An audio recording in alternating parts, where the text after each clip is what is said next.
Hello friends. इस video में हम डिस्कस करेंगे सिरोसिस के बारे में। ये बहुत बड़ा टॉपिक है और एग्ज़ाम पॉइंट ऑफ व्यू से बहुत इम्पॉर्टेंट भी है। तो चलिए शुरू करते हैं। सिरोसिस क्या होता है? दो टाइप का होता है, एक तो लिवर सिरोसिस, एक बिलियरी सिरोसिस। हम फर्स्टली डिस्कस करेंगे लिवर सिरोसिस के बारे में। ठीक है। लिवर सिरोसिस में क्या होगा? हिपेटोसेलुलर इंजरी होगी, एंटायर लिवर में हो जाएगी और उससे क्या होगा? नॉर्मल जो लॉबुलर स्ट्रक्चर है लिवर का वो क्या हो जाएगा? डिसऑर्गेनाइज्ड हो जाएगा और फिर नोड्यूल फॉर्मेशन भी हो सकता है और फाइब्रोसिस भी हो सकता है। उसके बाद हिपेटोसेलुलर नेक्रोसिस हो रहा है तो कोलेप्स हो जाएगा लिवर और अल्टरनेट एरिया होंगे नेक्रोसिस के और रीजनरेटिव नोड्यूल्स बनते रहेंगे उसके, तो अल्टरनेटिव एरियाज प्रेजेंट होंगे। तो ये तो इसकी होगी डेफिनेशन। उसके बाद पैथोजेनेसिस देखते हैं हम। उसमें क्या होगा? फाइब्रोजेनेसिस मतलब फाइब्रस टिश्यू की ग्रोथ हो जाएगी। ये मे बी पोर्टल सेंट्रल हो सकती है या फिर पोर्टल पोर्टल हो सकती है या फिर दोनों हो सकती है। ठीक है। फाइब्रोसिस हो रही है, उसमें क्या होगा? इंक्रीज हो जाएगा synthesis of all type of collagen. जो कोलेजन है उसका सिंथेसिस बढ़ जाएगा और जो कोलेजन प्रोड्यूसिंग सेल्स हैं उनका भी नंबर बढ़ जाएगा। उससे क्या होगा? जो फैट स्टोरिंग ईटो सेल्स होते हैं, कुछ ईटो सेल्स, वो किस में ट्रांसफॉर्म हो जाएंगे? मायोफाइब्रोब्लास्ट और फाइब्रोसाइट में, क्योंकि फाइबर्स बढ़ रहे हैं। और क्या हो जाएगा? Collagen, fibronectin and laminin present होगा at the area of liver damage. ये सब प्रेजेंट होगा जहाँ पे लिवर का डैमेज हो रहा है। Collagen, fibronectin and laminin. अब इसका क्लासिफिकेशन देखते हैं। हमें दो टाइप का होता है, एक तो मॉर्फोलॉजिकल, दूसरा ईटियोलॉजिकल। मॉर्फोलॉजिकल में तीन टाइप का होता है, माइक्रोनोड्यूलर, मैक्रोनोड्यूलर एंड मिक्स्ड। माइक्रोनोड्यूल में क्या होगा? जो नोड्यूल होंगे वो रेगुलर होंगे, स्मॉल होंगे और less than 3 mm in diameter होते हैं। ठीक है। इसमें कौन कौन से सिरोसिस आएंगे? एल्कोहलिक सिरोसिस हो गया, इम्पेयर्ड कैपेसिटी हो जाएगी ग्रोथ के लिए, रीग्रोथ। इसमें जो रीग्रोथ की कैपेसिटी है वो क्या होती है? कम होती है। और मैक्रोनोड्यूलर में क्या होता है? इरेगुलर नोड्यूल होगा, लार्ज होगा, मोर देन 3 mm डायमीटर में होगा। पोस्ट नेक्रोटिक सिरोसिस या फिर ये प्रेजेंट होता है इसमें, और रीजनरेशन की कैपेसिटी इसमें प्रेजेंट होती है। थर्ड होता है मिक्स्ड। उसके बाद हम देखते हैं ईटियोलॉजिकल क्लासिफिकेशन। ईटियोलॉजिकल में क्या आएगा? Alcoholic cirrhosis, post necrotic cirrhosis, biliary cirrhosis, cardiac cirrhosis, cirrhosis in Wilson disease, ये सब ईटियोलॉजिकल क्लासिफिकेशन में आ जाएंगे। अब हम इसका वो देखते हैं मैकेनिज़्म। जैसे इथेनॉल था, हमने इथेनॉल लिया तो अल्कोहल डीहाइड्रोजिनेज जो एंजाइम है वो कन्वर्ट कर देगी इसको एसेटल्डिहाइड में, और जो एल्डिहाइड डीहाइड्रोजिनेज एंजाइम है वो इसको कन्वर्ट कर देगी एसेटल्डिहाइड में। ठीक है। तो इससे क्या बन गया? एल्डिहाइड प्रोडक्ट बन गया। तो इसमें क्या होता है? ये जो एसेटल्डिहाइड बनता है ये टॉक्सिक होता है और ये कर देता है मेम्ब्रेन का डैमेज और सेल्स में क्या कर देता है? नेक्रोसिस।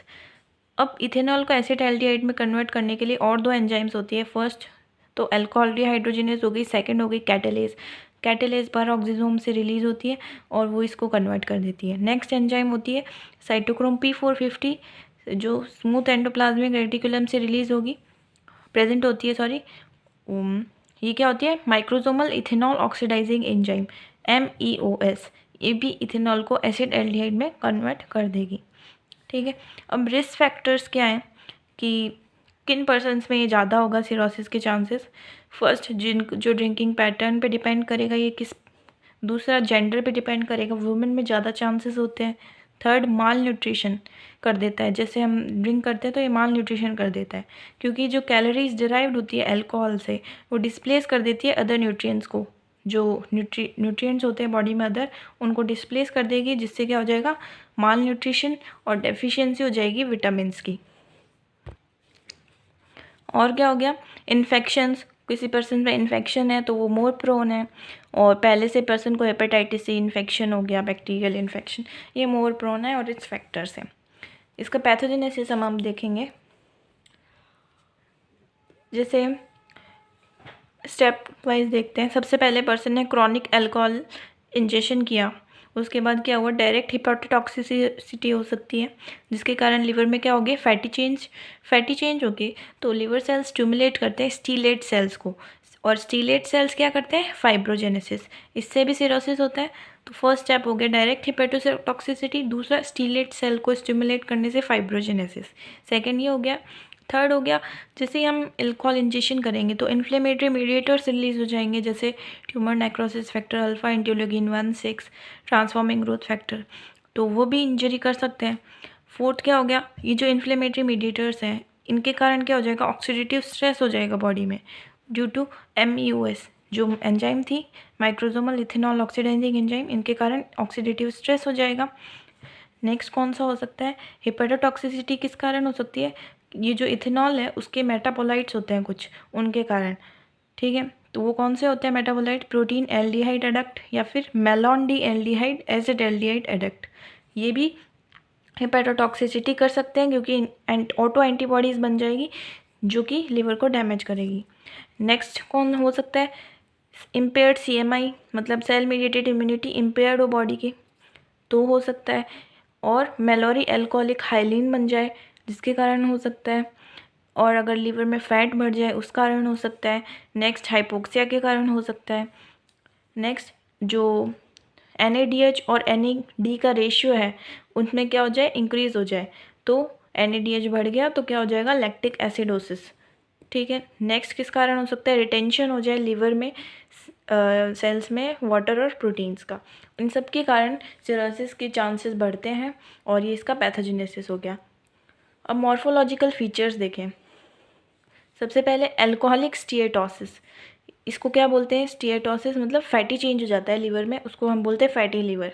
इसमें लीवर एनलार्ज दिखेगा, हमें येलो दिखेगा, फर्म दिखेगा, ठीक है। और इसमें ड्रॉपलेट्स दिखेंगी फैट की, माइक्रोवेसिकुलर ड्रॉपलेट्स ऑफ फैट्स, और जाइंट सेल्स दिखेंगे यहाँ पे, मल्टी न्यूक्लिएट जाइंट सेल्स।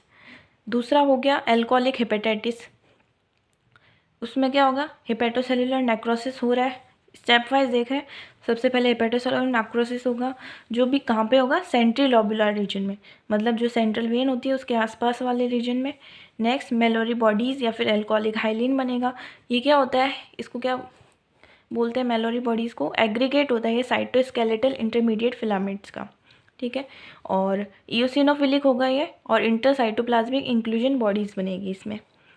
और ये हमें किस में देखने को मिलता है, Malorie bodies seen in primary biliary cirrhosis या फिर विल्सन डिजीज़ में। नेक्स्ट स्टेप इसमें इन्फ्लेमेटरी रिस्पॉन्स होगा, और नेक्स्ट स्टेप इसमें फाइब्रोसिस हो जाएगा।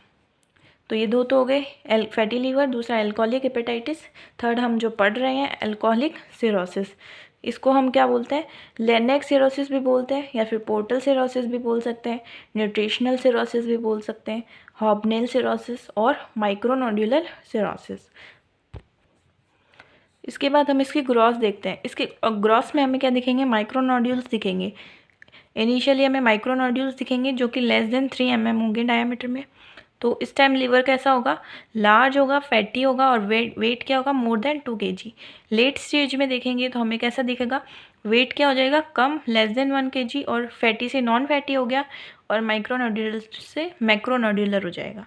तो ये इसकी चेंजेस हो गए। और जो नोड्यूल्स होंगे लीवर के, क्योंकि इनमें फैट कंटेंट होता है तो वो कैसे दिखेंगे नोड्यूल्स, टॉनी येलो कलर के।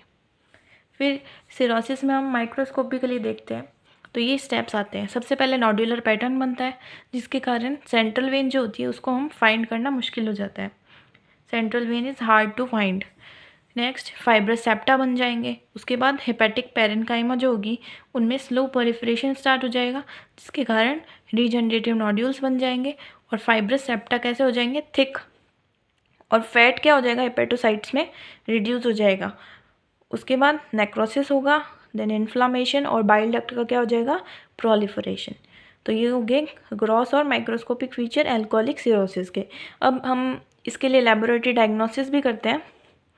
वो क्या देखेंगे, हम लीवर फंक्शन टेस्ट तो करना ही है, उसमें हमें क्या दिखेगा, SGOT SGPT जो एंजाइम्स है, AST ALT वो क्या हो जाएगी, बढ़ी हुई मिलेगी, गामा ग्लूटामिल ट्रांसपेप्टिडेज ये बढ़ा हुआ मिलेगा, और हाइपर बिलिरुबिनीमिया हो जाएगा, बिलिरुबिन का अमाउंट बढ़ जाएगा, और एल्बुमिन मतलब जो लीवर प्रोटीन्स बनाता है वो कम हो जाएंगे, हाइपोप्रोटीनीमिया हो जाएगा। नेक्स्ट अनीमिया हो जाएगा इसमें, और पार्शियल प्रोथ्रोम्बिन टाइम भी क्या हो जाएगा, बढ़ जाएगा, और न्यूट्रोफिल ल्यूकोसाइटोसिस हो जाएगा, न्यूट्रोफिल का अमाउंट बढ़ जाएगा। दैट्स इट गाइस, ये है सिरोसिस के बारे में। And please like my channel.